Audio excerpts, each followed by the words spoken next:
mukhtalaf fi maslah. What? Everything must seem to be a masla, a situation where there is ikhtilaf, where there is a difference of opinion.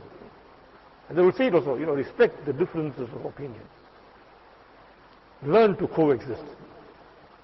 So after saying this, any haram the person can do is learn to coexist.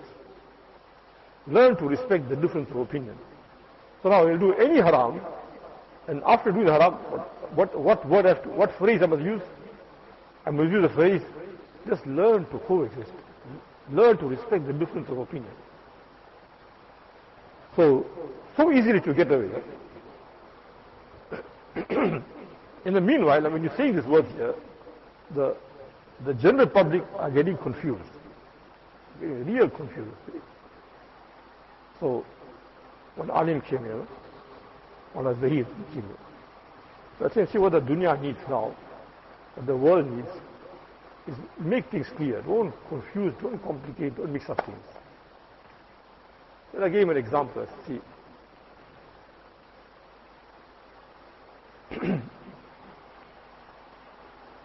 you are getting situations where people are going and interacting with Shias, giving bayans, sitting with them, having meals, etc. No.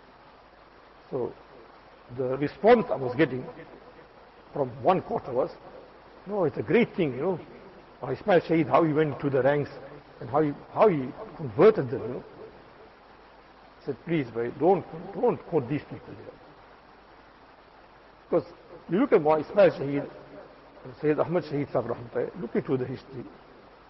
They bust down 70,000 of their Jamaat Khanas. And these people that are going into their ranks should be one of the Jamaat Khanas they bust down. In fact, they complicated things so much. Said, no, outside you must be outside a Muslim, inside you can have anything. They're giving this type of talks. So outwardly you have one kurta, so one for people's looks, and within you can do whatever you want. Now you see the complication, the confusion. So see, now people don't want to accept this, so see, understand. It's not a matter of taking sides, it's not a matter of just jumping to a conclusion. Don't become emotional. Understand things in perspective, you'll get a clear picture. See, I'm writing these answers and all that for over, I think, from 1980 somewhere, right? So it's over 40 years. But now, of recent, you're getting so many questions storming up that this girl is saying, that my fiancé is a Shia, what do you have to say about it? Suddenly now, when you're going into their ranks, so it's a confusion now, that he can sit with us, do namaz with us, he can interact and socialize with us. So that means they are proper Muslims. So when they are proper Muslims, then what's wrong if I make nikah? Then it's just a difference of opinion, like Imam Abu Hanifa, Imam Shafi, rahmatullahi. So what's the problem in this? But now you see the confusion that is brought. The confusion that is brought is because this type of behavior. And what they did was totally different. They went into the dens and pulled them out physically. They went to the dens and smashed down the Imam Baras. Imam Bara is the Jamaat Khana. And smashed it down. Now, is our behavior anywhere near that? It's not near that. We are confusing, complicating. Going there, everything is right. Don't worry. Outside must be different and inside must be different. Giving your own type of philosophy. Your own philosophy you're giving. And the philosophy is creating a confusion in the ranks. Now this thing is, Ummah doesn't deserve this type of behavior. Then Mullah is telling but in the bayans now, I know who he's referring to, two ulama he's referring to. That, we're taking names and all that, and we're smashing people down. So I said, see, I don't do that personally. Maybe now and then I may have freaked out and said some name, but generally I won't do it, right? But I think you're looking at just one side of the story. You look at both sides, you get a balanced picture. You see, one person is throwing the punches, and you're saying a second person, have sabr, don't have a sabr, don't do anything, Go and defend yourself. Now, is that right? Is that fair? He's throwing the punches, and this person must just hold on, be patient. So I said the fair thing is speak to both. This one that's taking the name, and speak to those people who's talking all this rubbish. Right? When you spoke to both, then it's fair. Now he'd stop his rubbish, this person will stop taking the names. But I will keep provoking the person, send them to school, university, do all these things here. You know, keep promoting that. And then you want this person not to get provoked, to keep quiet. How does that work? He's getting provoked every time you're saying, you pick on his deen. Deen is telling him something else. Deen is saying, al-mar'atu awratu. That is clear. The woman is supposed to be concealed. And you are forcing that girl out of her house. So he's looking at it in the light of the hadith. So the hadith is saying, by keep her in the house. You say, no, get out of the house. إِذَا خَرَجَتْ إِسْتَشْرَفَهَا الشَّيْطَانِ. She comes out, she'll be a prey of shaitan. Shaitan will use her. No, come out. You know. So now see, the line of thinking, line of thought is totally different. Now you want to throw the punch, and you want that person not to answer this. He'll also get provoked. He get worked up. And he's getting worked up for the sake of Allah Ta'ala. Man ahabba lillah wa abghada lillah. He hates the behavior because of Allah Ta'ala. Why hates it? He hates it because I spoke to these two people that he's speaking about. I spoke to them. So by look at they are telling you, look at the stats. The stats are showing that more than 85-90% of girls that are going out, right, whether in offices, whether specializing, whether in universities or high school, more than 85-90%, they are harassed. Now we're saying, no, you must come, Muslim must come, doctors, and must come like this and that and all that. At the altar of professionalism, must sacrifice all your deen, your integrity and your respect. The girl must be experimented, she must be used. Why? Just for her to attain that degree. I ask anybody, are you prepared, are you happy for that for your own daughter?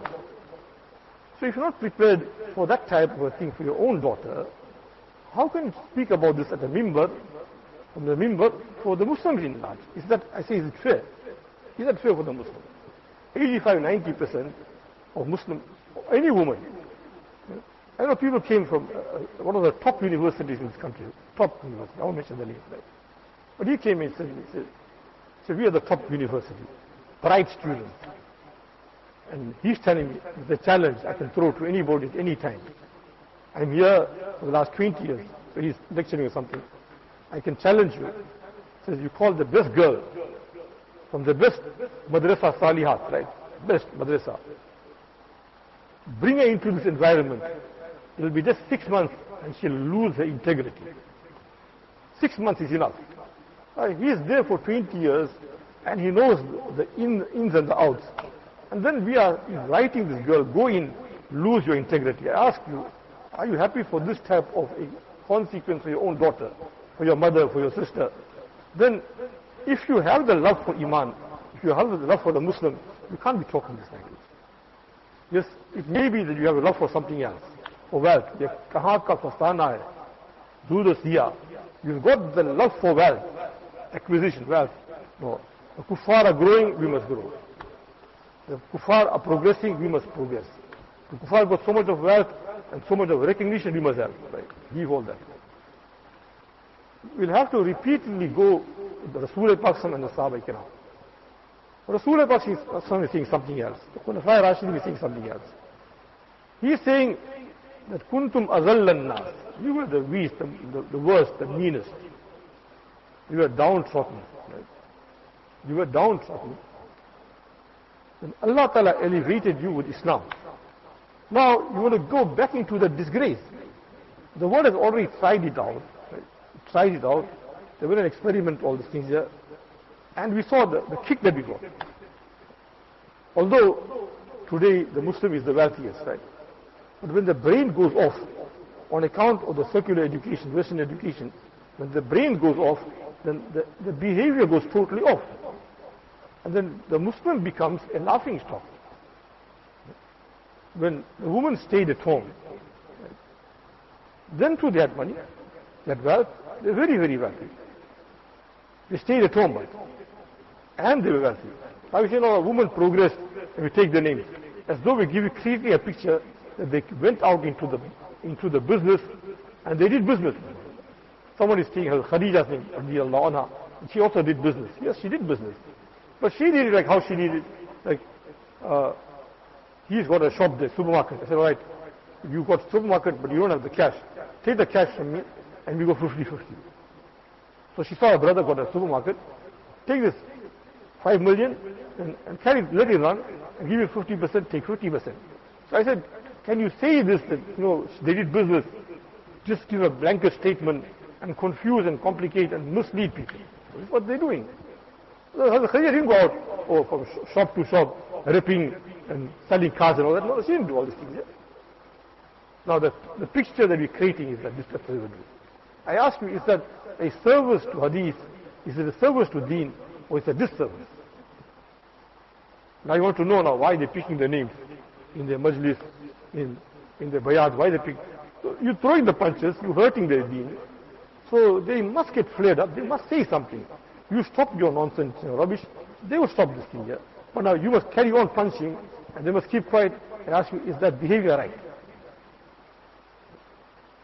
See, we have sidelines. Al-Mu'tami Sahib Rahmatullahi speaks about one institute. I won't take the names. I'm telling you that I don't take names, so I won't take the names. Although in that article he's got the name, right? So there's a big jalsa that's carrying on.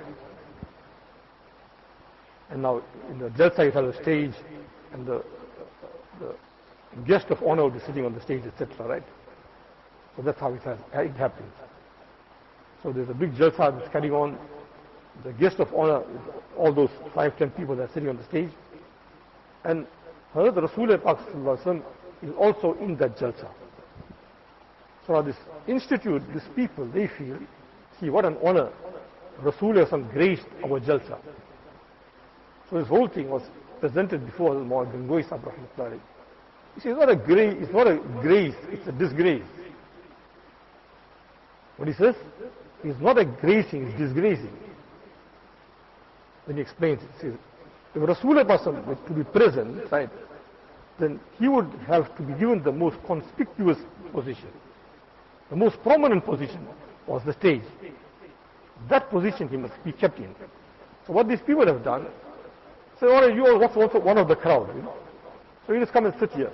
You also one of the crowd. So they didn't recognize his position. They kept him as an ordinary person. So now this is what's happening today.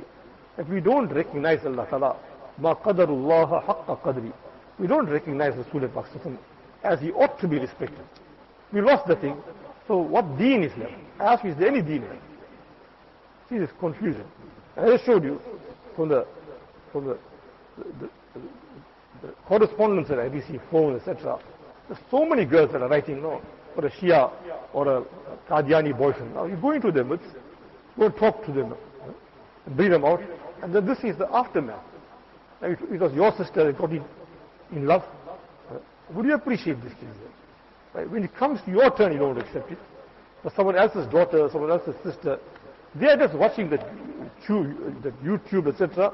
They see, oh, this is a person that he's talking to. He's a very great person. So then they are going for it, not realizing, we are not supposed to be doing this type of thing. So many a time you have to tell the people, go back to the original ways. What you saw your grandfather, great-grandfather doing, provided he knew deen, but he had the respect, he had the understanding of deen, or he may have not been 100%, but definitely he was doing better than what you're doing today. Today, I told Maulana, today what has happened, how the whole thing has changed, the whole scenario has changed like this, that you want to show a good appearance. You want to show a good appearance. You must look nice. We are nice or not nice, that's nobody's guess. Outwardly, you must look like, have the pants above the ankles, have the kurta right down, have a turban around the head. So outwardly, you must appear very well. But are we right or not right? within the heart, that's nobody's guess. I said, see, like the outside needs to be good, the inner self also needs a lot of work. In fact, the inner self requires more than the outer self. The Iman, right? Can you see Iman? Or is it concealed? It's concealed. But that is the catalyst, that is the base for all your action. If that is got a flaw in that, then there is a flaw in everything. Nothing is right in you. That Iman is right, everything is right. Alright, maybe unch hogi, right? There'll be some up and down fluctuations. But if the Iman is right, move it. But you damage that Iman. So I'm explaining what I see. Now see what's going on. With this type of talk, what's going on?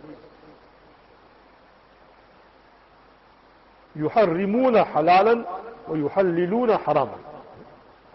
They are mixing up issues and they're making halal into haram and haram into halal. And we may think it's a small thing. Halal into haram and haram into halal, right? Now look at it. Just think about it. See, we got the word knowledge, but we don't think the inside of what it means. He got 5 kilos of pork, bacon, and 2 bottles of wine. Mona, you know, it's our celebration day now. Just keep it in your fridge. Prepared. It won't contaminate. I got all the, you know, packed up nicely in a plastic. That is in a bottle, only for one night. Prepared. They're not doing so bad. They're going to get married, so they're sleeping together. So what's wrong? So the haram, the zina, you are thinking is permissible, halal. Right? And that wine and pork, you're thinking is halal. I ask you, when you believe the haram to be halal, are you a Muslim? You can't be calling yourself Muslim. So we're just doing things to appease the sight. What is sight? So I gave him an example. I gave him one example. You see, if you walk into a hall, right, and there are naked girls dancing to the tune of the music, you remain there. So, no, I'll take a turn. I said, by the same token, ask yourself, is this photography, you remain? Is this a little bit of tabla and music, you remain? Now, I ask you, that Nabi that said this is haram, is the same Nabi that said that is also haram. But this haram doesn't seem so bad in the sight of people. This haram here, a little bit of music, a little bit of intermingling, right? A little bit of photography, that doesn't seem to be so bad in the sight of people. But this one here seems to be very bad. So then the God now is changed. The God is people, what people think, that's God. God is no more what Allah Pak said and conveyed to us by His Rasul. What people make to be good and halal is good. What people make to be evil and bad is disgusting.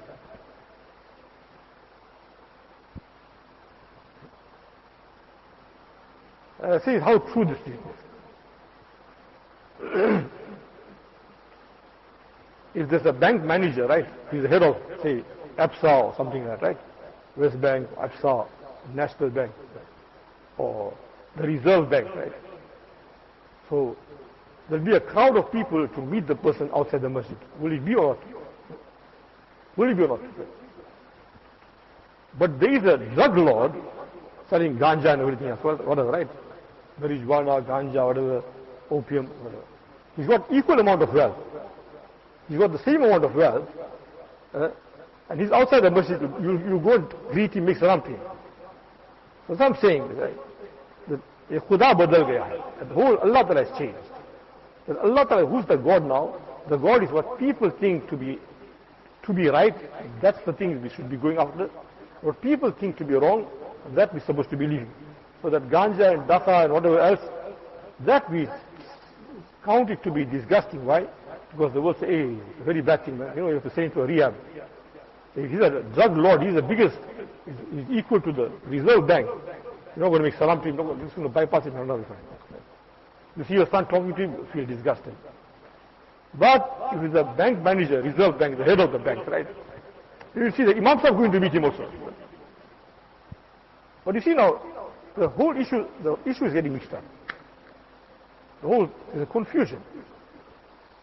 And that's the work of a mujaddid. A mujaddid, when he comes up, so he has to come up and he has to make things clear, distinct. By this is halal, this is haram, move away. Let those things be distinct. Don't mix up things. Yes, we will respect. I told Mawlana, see, I know the value of an alim, I know. Because he is the link between the public and the deen of the public. He is the link. But if it is that the public are getting worried now, but he said this now, is it right or not right? You put us into a jam now. He said this thing here, is it right or not right? Should we do it or shouldn't we do it? It puts you into a very precarious position now. On the one side, our work is to preserve the deen. The most important thing is to preserve the deen. The level of the alim is after that. We have to respect him as well. But above him is deen. If there is no deen, then what's the point then? He comes at a second level, first be preserving deen. Then comes the alim. Now, if you preserve him and destroy deen, what have we done? You will not degrade him, you will not run him down.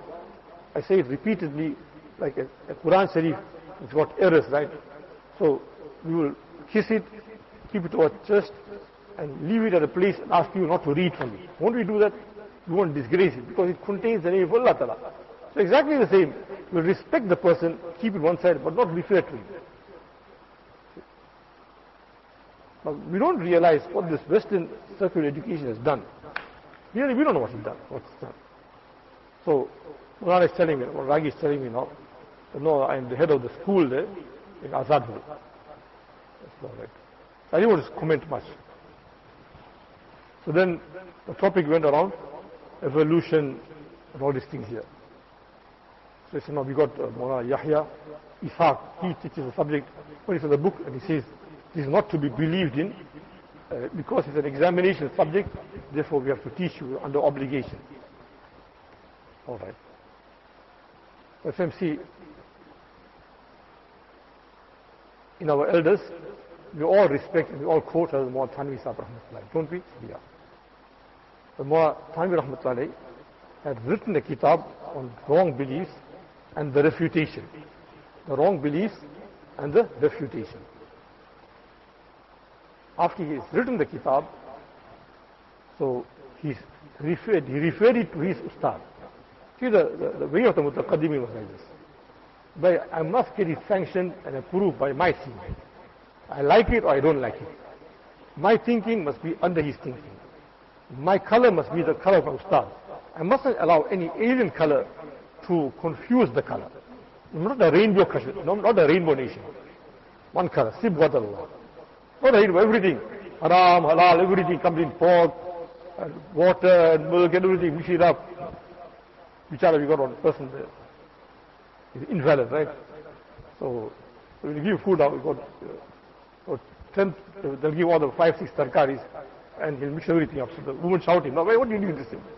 He says, no, he's intelligent, but Bichara says, all going into the same stomach. We can't have that attitude. We can't have, we want a different taste here, a different taste there. Separate the issues and enjoy the thing. So you mix up these things, that's what happens. See the secular Western education and what is done. So I told him, see, when I wrote this kitab, he said, no, I must get this approved from my ustad. See what he has to say. I can't do it independently. The ustad said, no, my opinion is you don't put in this. It took a lot of time. About 1 or 2 years it took him to prepare that. My opinion is don't do it. Then he gave the reason. It's to see, many a times, the wrong belief, right? The wrong belief, the person understood it. He's understood it, it's gone into his mind. But he doesn't understand the answer, the right belief, he doesn't understand. Why is it wrong?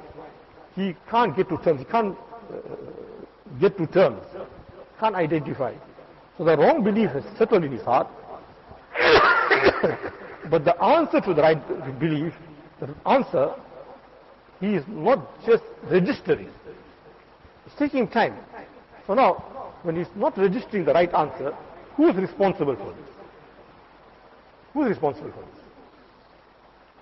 Yunusab, rahmatullah alayhi, right?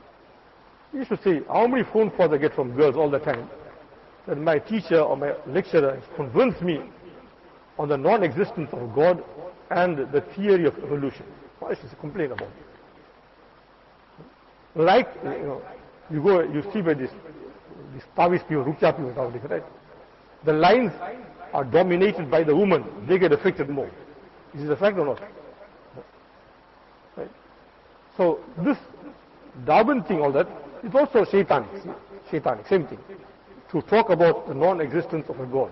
That's the whole idea, that just scrap the God, the conviction of a God, just take it off your mind. But give it a polished look, education look. Give it a scientific look. But just delete the belief of God. Now that girl, she is convinced about it. She's been in the maktab now, but now he's speaking at a level, so high level. So she's getting overwhelmed. So like in the Tawiz, the Ruqya, the majority of the victims are women. In this shaitanic thing also, the majority, both are shaitanic. This shaitanic jadoo or jinnat, this is also shaitanic. So the majority of the victims are the girls. They're going to become mothers. And they got this type of wrong belief in their heart. What's going to happen to the children? So I asked him, now who's going to be responsible? He's saying no. Then that means it is the Ummah's duty to work towards it, to bring a solution. Because the board requires this subject. I said, no, it's not my duty. Your duty. You're the head of the school. You're the head of the school, and all those teachers, Muslim teachers, etc., they are responsible. Whether at the university level, whether at the school level, you want it. So when you want it, then look for the solution. You didn't look for the solution. One person became a kafir because of all this. I say, can you bear the brunt of this? Now somebody is quoting about Thanvi Sahib Rahmatullah, what he said, etc. But it's all not understanding Mura properly, correctly. Not understanding. Mura was totally against this Western education. Right? And then if he allowed it, right, under some stringent conditions, not just general open, no, stringent. A lot of doctors, he said, for you to get into this education, doctors now, it's haram. You'll be losing your iman, don't get into it. He's told them straight. And you appreciate that. When the person speaks straight, or what he's saying, which side is not confusing to you. Tell him straight is haram for you. Don't go get into it. You want to get into it, you follow this. Right? But that doesn't mean, Mona was saying, it's an open license for men and women to learn. Like, when Mona is giving a talk here, said, perform your namaz with Jamaat, right? So that address is addressed to men. Your reward is 27 folds more. It's not a general address, all women must come and perform namaz. Now you say, no. See, Mona said, with this condition, women must come also. Right? Misconstruing facts. Why is condemning this thing here, right? You look into his work, he's condemning it. Now we say, no. Mona is saying, no, women must also go and study. It's like that Mona is giving a talk, perform the namaz with Jamaat 27 times sawab more. Right? Now we say, no, it's for everybody, open. Very confusing things. Now this is so clear. وَبُيُوتُهُنَّ خَيْرٌ لَهُمْ. This time he's saying, stay at home. So, no. We must challenge Rasulullah. Why? Because our bosses are the kuffar. When the kuffar are our bosses, we must do what they do. If their women are driving, our women must drive. If their women are schooling, our women must school.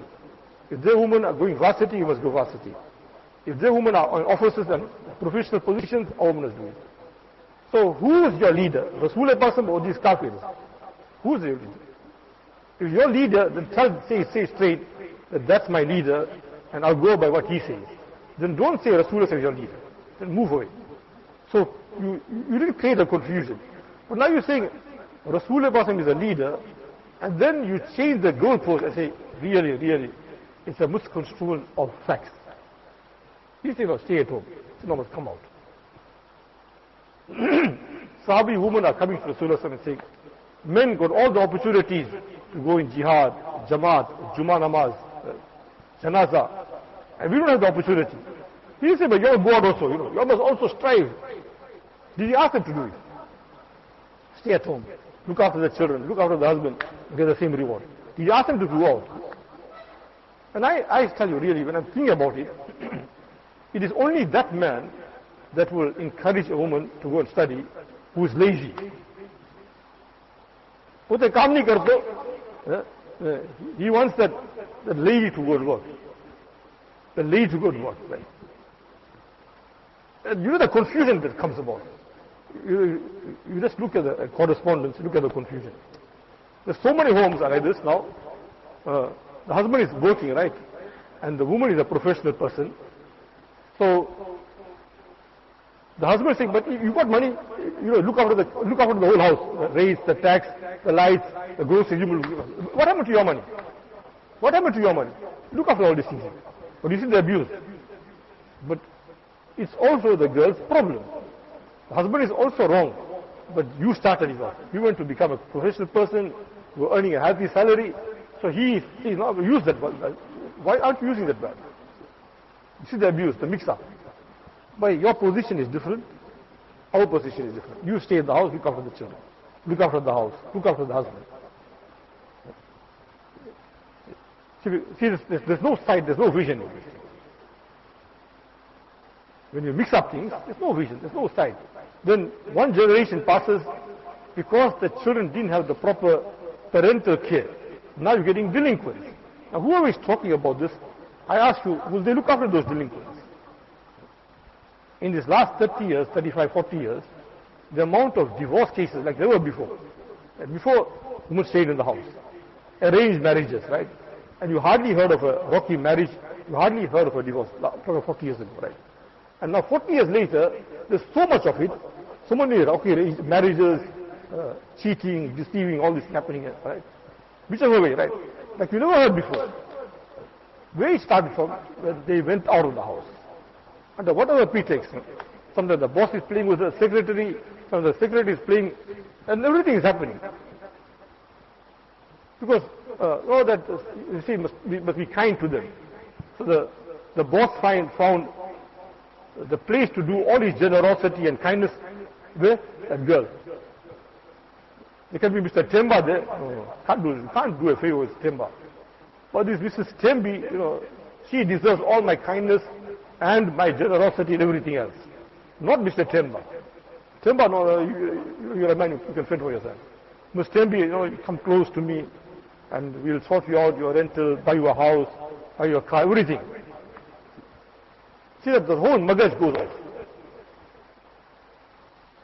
One person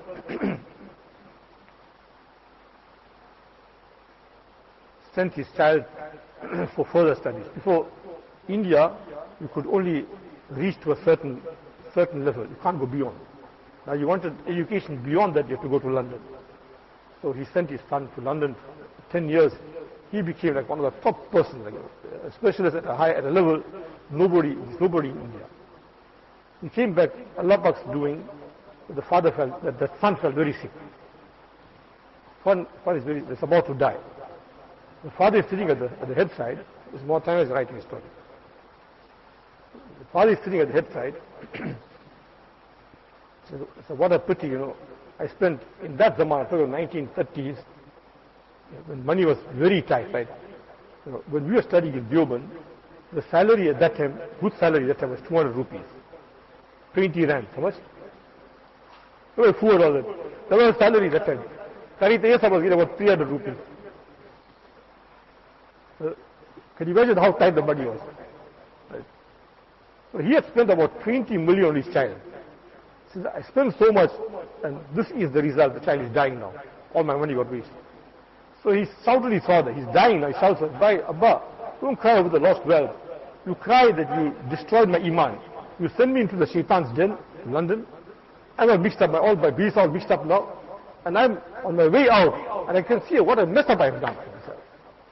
So you should be taking pity for this. Now, how many of these people that are promoting this are trying to work on these people here, get them back? It's only a Tabligh Jamaat that is with them. Somehow going, pulling this person here, making guests here, making mulaqat, this thing here, talking to these youngsters, getting them onto the line, taking them out for 40 days, 4 months, etc. These people that are promoting, how many days they're giving? I'll be going 4 months, 40 days. This was Juma platform class. We did our service to Islam. Right? That's not the service of Islam. It's that one session, 30 minutes, 20 minutes, how much you can talk? How much can you give? And in that one session, they listen half, 10 minutes they listen, 20 minutes they're sleeping. How much can you achieve? Take the person out 30 days, 40 days, 4 months. See the halat of this Islam, what is going on. One person sent his son to become a doctor, whatever, London again. So now, father came to receive him. Right? Now all his friends, all educated people, all that class of people. So now, in the midst of all this, the father is there like an old Indian chacha, with his lungi and his shawl. So now he's ashamed to call his father Abba also. Say, well, Buddha, how do you do? You see that the respect is gone thrown out. Well, Buddha, how do you do?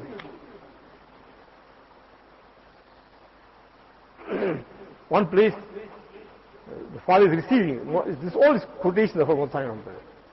He's showing now what's the aftermath. You teach these people here this type of education, then how it influences, how it affects the thinking, the behavior. So the father went to receive his child. As the father went to receive his child, all educated people, they got suit, boot and tie and all that. And the old man came in with his lungi